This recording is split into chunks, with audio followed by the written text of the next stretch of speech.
ओम 27 सितंबर पूज्य आचार्य ज्ञानेश्वर जी की जन्मतिथि। पिछले 2-3 दशकों से वर्तमान भौतिकता की विकराल प्रवृत्ति ने धर्म और नैतिकता की धज्जियां उड़ा दी हैं। प्राय अधिकांश व्यक्ति और संस्थाएं अधर्म और अन्याय की इस प्रवृत्ति और भावनाओं का शिकार हैं। जब देश और समाज में धर्म और नैतिकता समाप्त होने लगती है, तभी उसकी आवश्यकता और अधिक महसूस होने लगती है। ये स्वाभाविक है। वर्तमान के भौतिक युग में ऐषणाओं से अभिभूत कमजोर मनुष्यों का विद्वानों और संस्थाएं उस कमजोरी का पूरा लाभ उठाकर गुमराह कर रहे हैं। तब ऐसे समय में पूज्य आचार्य ज्ञानेश्वर जी की स्मृतियाँ विशेषकर सामने उभर कर आती है।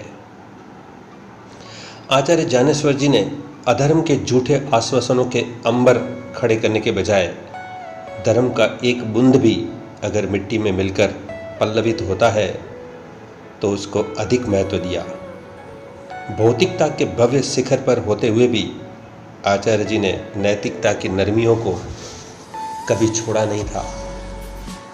आचार्य ज्ञानेश्वर जी अमीरों की आलीशान महलों में जाकर भी वो सुख का अनुभव नहीं करते थे, जबकि गरीबों की संकरी गलियों में वो सदैव खुश रहते थे। आचार्य ज्ञानेश्वर जी एक ऐसा व्यक्तित्व था जिसको हम केवल विद्वान, वक्ता, लेखक या संस्था संचालक जैसी परिभाषा में पिरोया नहीं जा सकता है।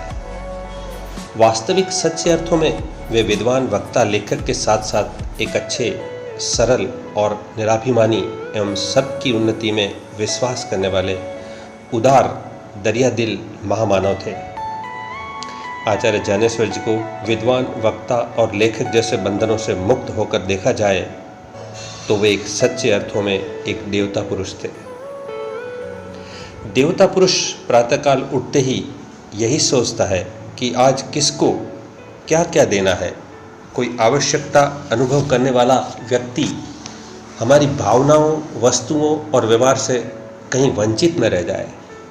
बस यही एक श्रेष्ठ गुण आचार्य ज्ञानेश्वर जी में था, जो उनके व्यक्तित्व को दूसरों से अलग चित्रित करता था। लेने की भावना को वो गौण मानकर केवल मात्र देने की प्रवृत्ति वाले आचार्य ज्ञानेश्वर जी के पास समाज का समुदाय स्वयं बिना मांगे ही सदैव उन्हें समाज के परोपकार के लिए देने के लिए तत्पर रहता था।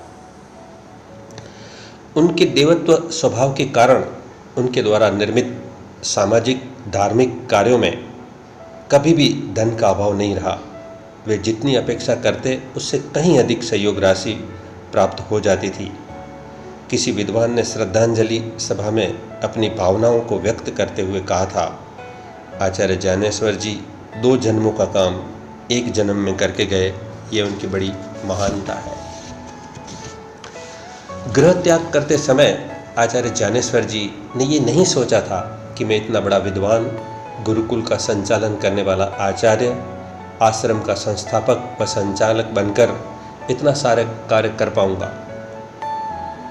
परंतु देखिए, ईश्वर की कृपा रही, गुरुजनों के आशीर्वाद रहे एवं अपने सुसज्जित संस्कारों को उभार कर, अपने स्वभाव में पिरोकर, निष्काम भावनाओं को उजाड़ कर वे समाज निर्माण के कार्यों में उतरे तो समाज ने उन्हें न केवल आर्थिक सहयोग दिया, अपितु हर प्रकार से तन मन धन से सहयोग देकर उनके कंधे से कंधा मिलाकर उनके साथ रहे।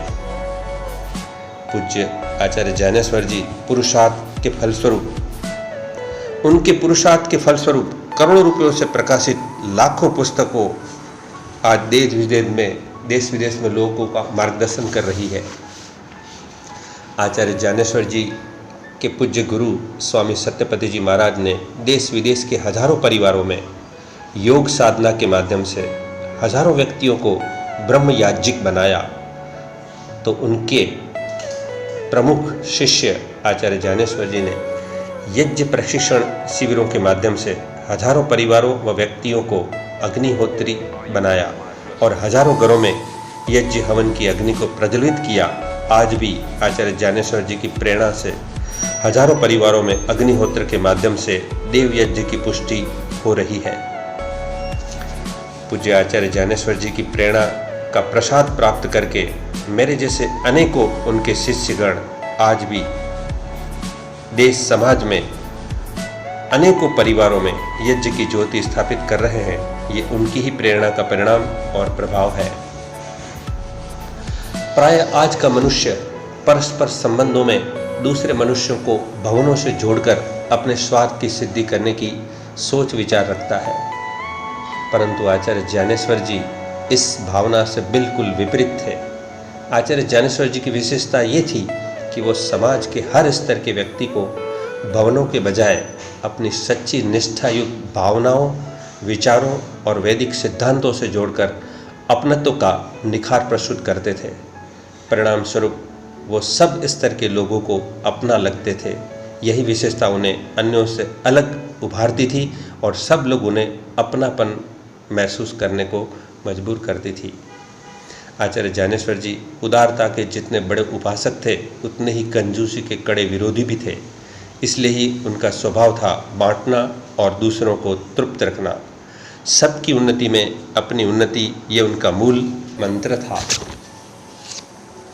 पूज्य आचार्य जी मेरे व्यक्तिगत मुझे पत्र लिखते थे, तब एक बार एक गीत लिखा था, किसी का दर्द ले सके तो ले उधार, किसी के वास्ते हो तेरे दिल में प्यार, जीना उसी का नाम है, मरना उसी का नाम है। मरने के बाद भी किसी को याद आएंगे, किसी की आंसुओं में हम मुस्कुराएंगे। बस आज मरने के बाद भी उनकी याद आती है और आंसुओं में वो हमारे सदैव मुस्कुरा रहे हैं। पूज्य आचार्य जी के जन्मदिन पर हम कोटि कोटि उनकी भावनाओं, उनके कार्यों और उनकी संकल्पों को याद करते हुए नमन करते हैं। ओम शम।